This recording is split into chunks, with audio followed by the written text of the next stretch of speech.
My brother erased me from his life for 7 years. He told our entire family I was unstable, manipulative, and dangerous, then had the nerve to walk into my law office on a Tuesday afternoon, sit down across from my desk, and slide a document in front of me, demanding I sign over the family property we both inherited before he'd agree to stop contesting our father's will. What he didn't know was that the building his landscaping business had been operating out of for the past 3 years. I already owned it. My name is Sloane. Wait, no. Let me start where it actually begins, because you need to understand what kind of person my brother is before you can understand why what happened next felt like the first clean breath I had taken in nearly a decade. I am 31 years old. I am a licensed real estate attorney in Portland, Oregon. I have a small but solid practice, 2 paralegals I trust with my life, and a standing reservation at the Italian place on Morrison Street every Friday evening because I earned it. I built this life from scratch, quietly, methodically, while my brother spent 7 years telling anyone who would listen that I was the family embarrassment. His name is Beckett. He is 4 years older than me, which he has always treated as a divine entitlement. Growing up, Beckett was the one my parents brought to neighborhood barbecues and introduced with pride. I was the one they mentioned as an afterthought. She's studying pre-law, they'd say, like it was a minor hobby, the way you'd mention someone was learning to knit. I was 23 years old when the fracture became permanent. Our father had just been diagnosed with early-stage Parkinson's, and the question of who would manage his affairs was being quietly negotiated among our extended family.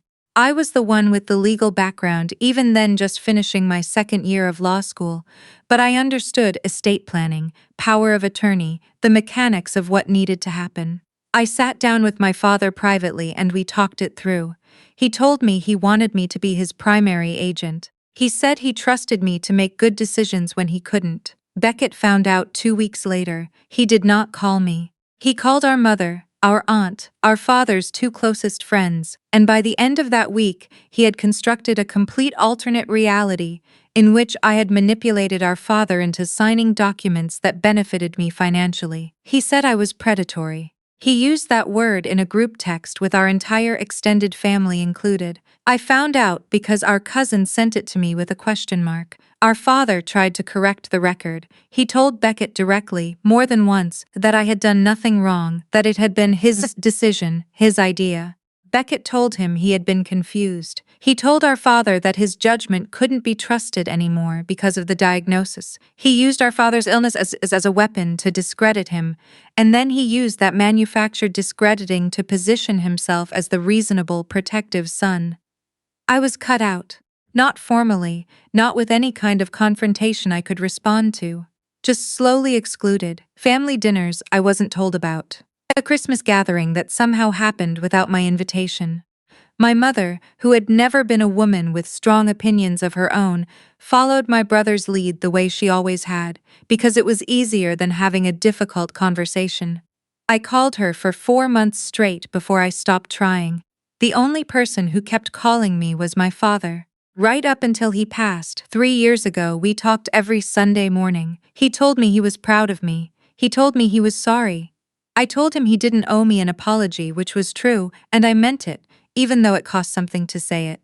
When he died, I flew home alone. I sat in the back of the funeral home and I watched my brother give a eulogy that made him sound like the devoted son who had been present for everything.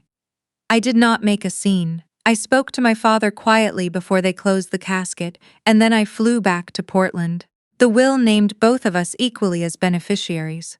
Our father's estate was modest. The house he'd owned for 30 years, a savings account, and a commercial property in a small business district outside the city, a long, single-story building he'd bought in the 90s and rented out to various small businesses over the years. The kind of property that didn't look like much, but had been quietly appreciating for 2 decades. Beckett immediately contested the will. He hired an attorney who specialized in elder law challenges and filed a claim arguing that I had exerted undue influence over our father's estate planning. The same story he'd been telling for 7 years, now formalized in legal documents. His argument was that the equal split was itself evidence of manipulation, because without my interference, our father would naturally have left everything to his son. I want you to sit with that logic for a moment. The challenge took 14 months to resolve. I handled my own representation, which in retrospect was both the most professionally exhausting and personally clarifying experience of my life. I know estate litigation from the inside now in a way no law school curriculum could have taught me, and I won. The will was upheld in its entirety. Our father's estate was divided exactly as he had instructed. What Beckett did not know was what I did with my half of the commercial property. While the challenge was still being litigated, I had been quietly researching the building.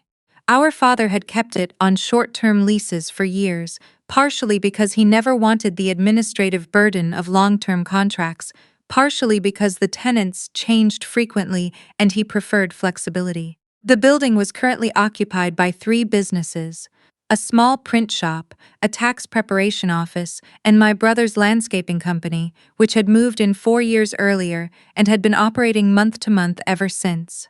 The moment the estate challenge was resolved and ownership transferred, I had 2 options. I could force a partition sale, which would have required both of us to liquidate the asset and divide the proceeds. Or I could buy out Beckett's half at fair market value, which my attorney had already assessed, and assume full ownership. I bought him out. He took the money without asking why I wanted the building.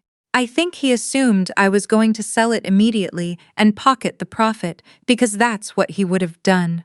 He had no idea that I had already signed a retainer with a property management firm, reviewed all 3 existing lease agreements, and quietly had my name added as the sole managing owner on file with the city. I said nothing.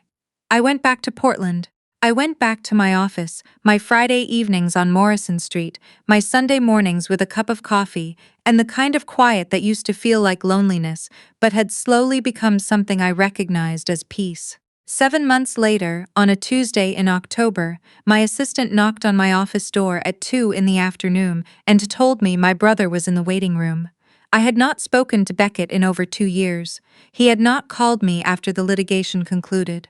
He had not acknowledged the buyout beyond a brief email from his attorney confirming receipt of the funds, so when my assistant said his name, I felt something cold move through me, not fear exactly, more like the particular alertness of someone who has learned to recognize when something is about to go wrong. I told her to send him in. He walked into my office like he owned it. That was the first thing I noticed. He didn't knock again even though the door was open, didn't wait for me to look up from my desk, just came through the doorway and pulled out the chair across from me and sat down. He was wearing a company fleece with the logo of his landscaping business embroidered on the chest. He looked older than I remembered. There were lines around his eyes that weren't there 7 years ago, and his jaw had the particular tightness of someone who has been carrying something heavy for a long time. He put a manila folder on my desk and pushed it toward me. I didn't touch it. I looked at him. He said he needed to talk about the property. I waited. He said his business had been doing well, really well actually, and that he had an opportunity to expand, bring on 2 more crews, take on commercial contracts he'd been turning down for years because he didn't have the capacity. He'd found a second location, better access, more storage, and he needed to restructure. Part of that restructuring involved his current space. He needed a long-term lease. 5 years, minimum. He needed security, he said, stability for the business. He opened the folder and slid a proposed lease agreement across the desk. The monthly figure was what he had been paying under the month-to-month arrangement, which, I had recently confirmed with the property management firm, was significantly below the current market rate for that district. I looked at the document. I did not pick it up. I asked him when he had last spoken to anyone at the property management office about the current lease terms. He looked at me like the question was strange. He said he'd been in the same arrangement for years, and it had never been an issue. I asked him if he knew who the current owner of the building was. He smiled, and it was that particular smile, the one he used when he was about to explain something obvious to someone he considered slow. He said the ownership had been in transition since our father's estate settled, but that he assumed it was being handled by a management company and he'd just sort out the paperwork directly with me since I apparently had some involvement. I let the silence sit for a moment. Then I told him the property management company was handling it correctly. I told him the current owner had been on file with the city for 8 months. I told him the month-to-month arrangement he had been operating under was technically still valid, but that the new owner had been reviewing all existing lease agreements as part of a standard portfolio assessment, and that there were some things we needed to discuss. He frowned. He asked who the new owner was. I folded my hands on the desk. I told him the new owner was me. He stared at me. I watched it move across his face in sequence. Confusion, then recalculation, then something that looked like the very early stages of a panic he wasn't ready to show me yet. He said that wasn't possible. He said he'd received the buyout. He'd thought I was liquidating. I told him I had decided to hold the asset. I told him that as the sole owner, I had been conducting a full review of the lease portfolio, and that his current monthly rate was 31% below the assessed market value for comparable commercial space in that district. I told him my property manager had prepared an updated lease proposal reflecting current market conditions. I reached into my desk drawer and placed the document on top of his proposed lease. He didn't look at it. He was still looking at me. He said we were family. I said I agreed. He said that he'd been in that space for 4 years, that he'd built his business there, that a sudden rent increase would be a serious financial disruption. I told him the increase wasn't sudden. I told him month-to-month arrangements inherently carry the risk of rate adjustment, which was a term written into the original lease agreement he had signed with our father. I asked if he wanted a few minutes to review the new proposal. He pushed the document back across the desk without looking at it. He said he wasn't going to be extorted by his own sister. I picked up the document, straightened it, and placed it back in front of him. I told him that extortion was a specific legal term with a specific legal definition and that adjusting a commercial lease to market rate did not meet that definition. I told him if he wanted to use legal language, he was welcome to have his attorney review the proposal, and I would be happy to schedule a formal follow-up. He stood up. He said I was doing this out of spite. He said this was about the will, about the contest, that I had engineered this entire situation to punish him. I looked at him for a moment. I thought about a lot of things. The group text, the Christmas I didn't know about. My father's voice on Sunday mornings, tired but steady, telling me he was proud of me. I told him I bought the property because it was a sound investment at a fair price. I told him I had done nothing that any reasonable property owner wouldn't do. I told him that if he wanted to continue operating his business in that space, the new lease proposal was available for his review, and that he had 30 days to respond before I would need to begin evaluating other tenants for the space. He left without taking the document. I sat at my desk for a long time after he was gone. My hands were very still. I had expected to feel more satisfaction, maybe, or more sadness, or the kind of specific grief that comes from a confrontation with someone you grew up with. Instead, I felt something quieter, resolved, maybe. Like a question I'd been carrying for a long time had finally been answered, not dramatically, not with the kind of sweeping reversal that makes a good story, but just answered, simply and completely and without ceremony. He called 3 days later. Not me, he called my mother, who called my aunt, who called me on a Sunday afternoon when I was at the grocery store, and started the conversation with "Your brother is very upset." I listened. I let my aunt say the things my brother had told her to say, which were variations on the same theme. I was being vindictive. I was holding a grudge. I was punishing the family for something that had happened years ago and needed to be let go.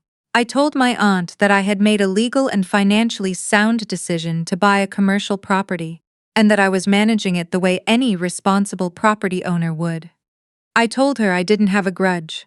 I told her if Beckett wanted to discuss the lease terms, he was welcome to have his attorney contact my office. She said she didn't understand why I was being so cold about this, I thought about what cold meant when you applied it to a woman who had been excluded from her own family for 7 years, while everyone who claimed to love her decided it was easier to go along with a lie than to ask a single honest question.